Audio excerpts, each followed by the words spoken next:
हजारों साल पहले सदाला नाम के प्लेनेट में पूरी सयन प्रजाति का निवास हुआ करता था। सयंस वो योद्धा थे जो लड़ने के लिए ही बने थे। सयंस अलग अलग प्लेनेट्स पर जाके उन पर कब्जा करते थे, लेकिन इन्हीं सयंस के बीच एक सयन ऐसा था जिसे ये वायलेंस पसंद नहीं था। वो एक सच्चे दिल का प्योर हार्टेड सयन था जिसे पूरी सयन प्रजाति का इतिहास यामुशी नाम से जानता है। ये गाथा है उस एक महायोद्धा सयन वॉरियर की जो कि इतिहास का सबसे पहला सुपर सयन था और वो एक लेजेंड बन गया।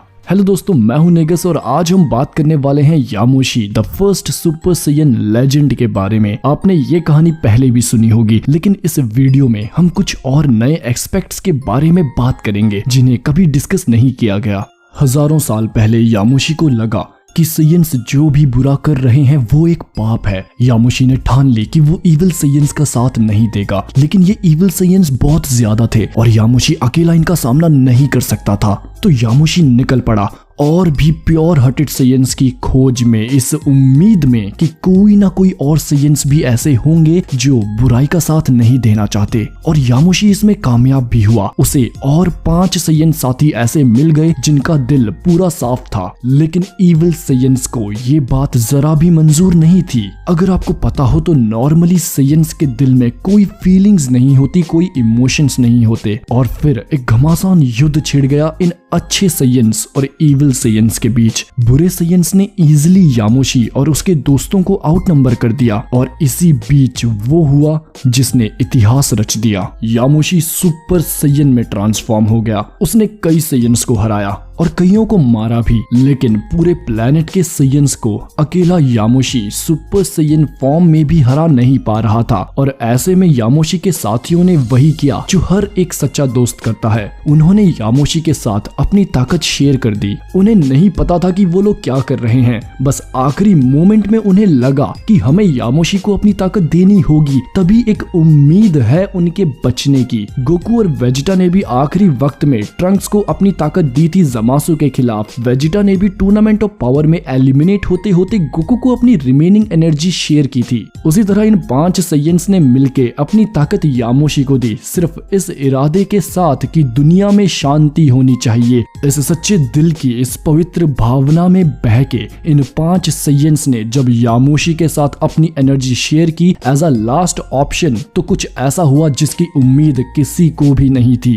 यामुशी सुपर सयन गॉड में ट्रांसफॉर्म हो गया। यामुशी के बाल रेड हो चुके थे और उसका ऑरा सुपर सयन के ऑरा से चेंज होकर रेड ऑरा में बदल गया। सुपर सयन गॉड यामुशी ने फिर तबाही मचा दी। अब यामुशी की जीत पक्का थी। उसकी रगों में उस सयन ताकत का खून दौड़ रहा था जिसका मकसद सिर्फ दुनिया में शांति को कायम रखना था। लेकिन यामुशी के शरीर ने उसका साथ छोड़ दिया। वो अभी अभी सुपर सयन में बदला था और उसके बाद सुपर सयन गॉड में भी, और उसका शरीर इतनी ताकत को झेल नहीं पाया। लेकिन पूरी तरह से हारने से पहले यामुशी ने इस लड़ाई के साथ साथ पूरे प्लेनेट सदाला को भी डिस्ट्रॉय कर दिया। इस बात को वेजिटा ने भी बताया था जब वो काबा से मिला था। वेजिटा बताता है कि हमारे यूनिवर्स 7 का प्लेनेट सदाला एक सिविल वॉर में डिस्ट्रॉय हो गया था, और जिस सिविल वॉर की वेजिटा बात कर रहा है वो यामुशी और इविल सयंस के बीच हुई जंग ही है। वेजिटा ने बताया कि प्लेनेट सदाला के डिस्ट्रॉय होने के बाद बचे हुए सयंस एक दूसरे प्लेनेट में रहने लगे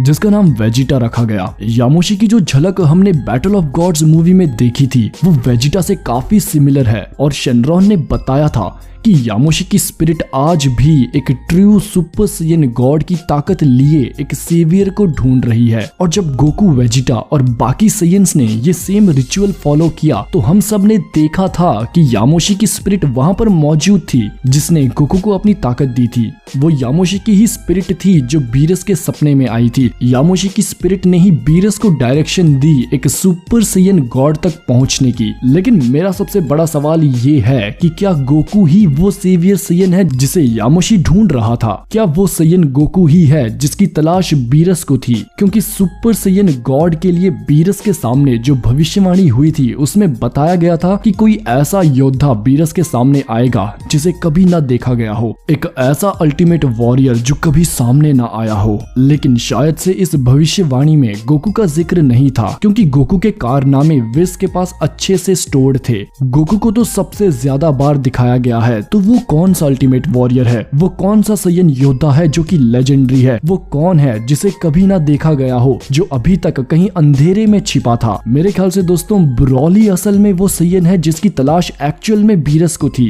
ब्रॉली एक लेजेंडरी सुपर सैयन है जो कि हर 1000 साल में एक बार पैदा होता है और ब्रॉली के एक लेजेंडरी सुपर सैयन होने का यामोशी की लेजेंड स्टोरी से जरूर कोई कनेक्शन है। मैं ये कंफर्म होके नहीं कह रहा हूँ, लेकिन dragon ball super Broly movie में जिस तरह बीरस ने ब्रॉली को इग्नोर किया वो मुझे थोड़ा अजीब लगा। बीरस को मूवी के लास्ट तक पता था कि गोकू और वेजिटा किसी ताकतवर अपोनेंट से लड़ रहे हैं, वहीं विस ब्रॉली में बहुत इंटरेस्टेड था। तो मेरे ख्याल से भाइयों वो अल्टीमेट वॉरियर ब्रॉली है। आप सब कमेंट्स करके मुझे जरूर बताओ कि आपको क्या लगता है कि ट्रू सुपर सैयन गॉड कौन है। कहीं लेजेंडरी सुपर सैयन की ताकत और ट्रू सुपर सैयन गॉड एक ही तो नहीं, या फिर ट्रू सुपर सैयन गॉड की ताकत के बारे में अभी हमें और भी जानना है। ब्रॉली के अलावा भी ऐसे सैयन्स हैं जो ट्रू सुपर सैयन गॉड के हकदार हैं और वो हैं वेजिटा और गुहान। और गुहान असल में गोकू और वेजिटा या फिर कहीं सभी सैयन में सबसे ताकतवर है। मुझे पूरा विश्वास है कि ड्रैगन बॉल के फ्यूचर में गुहान ही इकलौता सैयन होगा जो कि टॉप में होगा। गुहान के बारे में बहुत जल्द बात करेंगे। फिलहाल आप सब ये बताइए कि यामोशी की स्पिरिट किस सैयन को एक ट्रू सेवियर मानती है। 80% लोग तो गोकू कहेंगे क्योंकि गोकू गॉड रेड में ट्रांसफॉर्म हुआ था, लेकिन God red true super Saiyan God से बहुत पीछे है। ट्रू सुपर सैयन गॉड कुछ और ही है।